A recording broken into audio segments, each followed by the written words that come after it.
Hello everyone, so I'm going to do a wrap up of all the books that I've read in July. I've read 15 books, so I'm going to try to do this under 10 minutes. Bear with me. So I just finished reading Una Out of Order by Margarita Montemor. I gave this a 4 out of 5 stars. It's about a girl who starts living her life out of order after the age of 18. For example, when she is supposed to be 19, she wakes up in her body of a 51-year-old, but her mind is still 19 years old.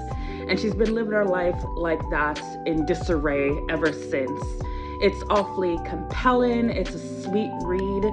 It's strange, just enough strangeness for me to really enjoy it. So I gave this a 4 out of 5 stars. Could Live Here Forever by Hannah Alperman. I gave this a 4.75 out of 5 stars. It's about a woman who gets into a relationship with a heroin addict. It's a hard-hitting book that is emotionally draining. You just want her to be happy and you just want him to be happy.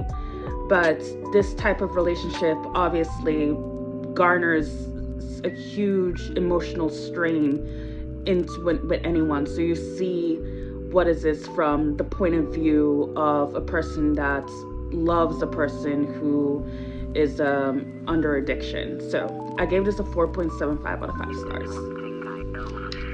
Quickly becoming one of my favorite authors, Lynn Painter. I read a book called A Do-Over by her, and this I gave a 4 out of 5 stars. It's about a girl who keeps repeating Valentine's Day over and over and over again. It's Groundhog Days, but for Valentine's Day. And she meets this guy every Valentine's Day, and then she falls for him, or don't fall for him, get upset with him, and she keeps doing it over and over again until she gets it right. I love these books that has to do with time and repetitive like that, so I really enjoyed this. So I read The Love Hypothesis by Ali Hazelwood. I gave this a 3 out of 5 stars, or I think a 3.5 out of 5 stars actually. It is about, what is this a book about again? It's about a girl getting into a fake dating relationship with a professor who's always had a thing for her. Fake dating trope is a very exciting trope because you know they're just gonna end up falling for each other. It's a very cute rom-com. I wanted it to be a little bit more, I don't know, there was just something lacking in it that didn't make me give it a full 4 stars, but it's cute. I read Adelaide by Genevieve Wheeler.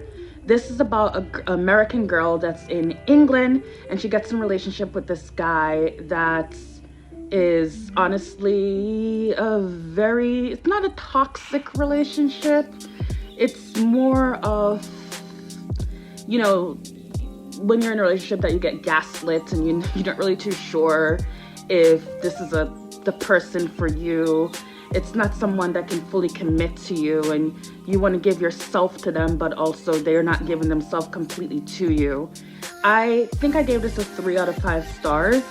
I love books that really have like a lot of character studies, and this one is a character study on the year in the life of a girl who falls in love with this guy that's not really being able to like give himself completely to her. I also read Love Theoretically by Ali Hazelwood. It is about scientists, obviously, because Ali Hazelwood writes about STEM characters. It's about 2 physicists who are maybe enemies to lover trope, or one of them is enemies to lovers, the other one is kind of indifference. It's very cute. I gave this a 3 out of 5 stars. I've yet to give Ali Hazelwood more than that, more than a 3.5 or 3 out of 5 or 3 stars. I'm hoping that Love on the Brain that I'm going to read later on next month might be that book. I've read Beach Read by Emily Henry. I'm obviously on my rom-com era, and I still haven't got a rom-com an adult rom-com that has been a clear winner for me. But Beach Read by Emily Henry, I gave a 3.75 out of 5 stars. It's about two authors that are on vacation. One of them is a romance author, another one writes literary fiction. They're both having a kind of writer's block. So they decide to swap the type of writing that they do and see if that can inspire them. They also like teach each other their different genres, and while they teach each other, they fall in love. It is very cute, and I gave this a 3.75 stars. So read Book Lovers by Emily Henry. This is about a literary agent and a book editor who are enemies. They hate each other from the moment that they met each other, and how they eventually meet up with each other in a small town by accident, and they fall for each other because it's the Emily Henry book. It's not a spoiler. You know they're going to fall for each other. I mean, it's a romance. I give this a 3 out of 5 stars. Obviously, since I have yet to give an adult book over that, an adult rom-com. I mean, Lynn Painter writes some pretty amazing rom-coms that's young adults. So I've given that like over 4 stars, but this I gave a 3 out of 5 stars. Back again with my romance. I've read The Dead Romantics by Ashley Poston, and it is about a ghostwriter and an editor who falls for each other. Obviously, since it's not so much it's a rom-com, but it also deals with a lot of serious topics like grief and family dynamics. That's super interesting. I gave this a 3 out of 5 stars. I think that the book needed to choose a lane that it wanted to go into. Do you want this to be a nice and spurry rom-com, or do you want this to be like a hard-hitting, or do you want it to be like a romance, like hard-hitting topics? It left me a little bit confused in terms of my emotions, so I give this a 3 out of 5 stars. The book that everyone is talking about, Yellowface by R.F. Kuang. This book is about a white woman who steals the manuscript of an Asian woman after she dies and sells it as if it's her own. It is an interesting book that really put a commentary on the publishing industry, on whether or not if people should write books if they are not don't have the specific background.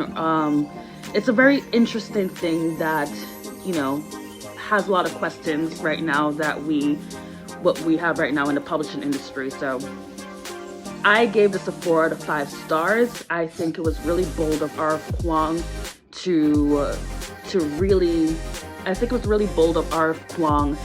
to have this type of book that came out. And she usually writes fantasy, and I think this foray into a literary fiction space is something that I find that she can excel in. So I enjoyed it. Whew, I have more. Has it been 10 minutes yet? Oh. Okay, so now I have The Dark Horses by Susan Michelle. This book I gave a 4.5 out of 5 stars. It's about a girl who's in an abusive relationship with her father. She's a horse jockey, and the father is her coach. And she falls in love with this guy that's her age, and her father is not happy about that. And it's just a lot of tragic things that happen in this book. It's very hard pill to swallow, but it has beautiful writing, and it's really a survival story. I don't recommend it for everyone. This is a very triggering book. But if you like reading books about young girls overcoming the abuse in their life in order to really strengthen themselves, then this might be a book for you. I read Mad Honey by Jodi Peacock and Jennifer Finley Boylan, and I gave this a 4.75 out of 5 stars. It was my favorite book that I've read this month. It follows a mother who found out that her son got arrested for the murder of his girlfriend, and it follows another POV, which is of the girlfriend who got murdered, and you are trying to piece together who killed her, what happened to her that caused her death. It's an amazing story, beautiful writing, super compelling.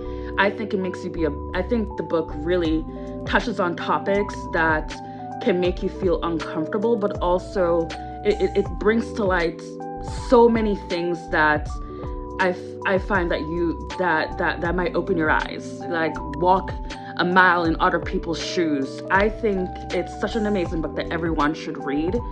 It's great. Mad Honey. Love it. The book that I've read this month is Another Lynn Painter, and it is better than the movies, and it is a book that I gave a 4 out of 5 stars. It's about a girl whose crush has finally moved back into town, and she wants to do anything that's possible to impress him. Unfortunately, her crush became best friends and buds with her next door neighbors who she loathes. And she comes up with this plan in order to fake date her best next door neighbor so that she can be more around her crush. And they have like a lot of hijinks, a lot of situations that happen that are incredibly adorable and cute. It's a silly book, but I gave this a 4 out of 5 stars. I love it. So I read from Luck, Love with Love by Mariana Zapata. I gave this a 2.75 out of 5 stars. I am so sorry, Book Talk, but this book did nothing for me. The writing was not just the writing structure, the format, the way that the characters communicated with each other. It was something that was jarring to me, and it pulled me out of the story, which was crazy. I love stories about athletes that fall in love. So I gave this a 2.75 out of 5 stars. I also read If He Had Been With Me by Laura Nolan. I gave this a 4.5 out of 5 stars. It was so emotionally draining. I cried. It's about this girl who is no longer friends with a boy or next door neighbors who she was best friends with from a very young age. From they go into middle school to high school, they start going around different cliques, but yet they're still completely drawn to each other. So this story follows the dynamics of their life, how they are circling around each other, but yet they're still so far from each other. It's beautifully written. It is totally a 2013-14 story. You know how YA romance is there. It's filled with teen angst. It fills with tragedy. It's tragedy porn. So that's that. Those are all the 15 books that I read for July. Yeah. Bye.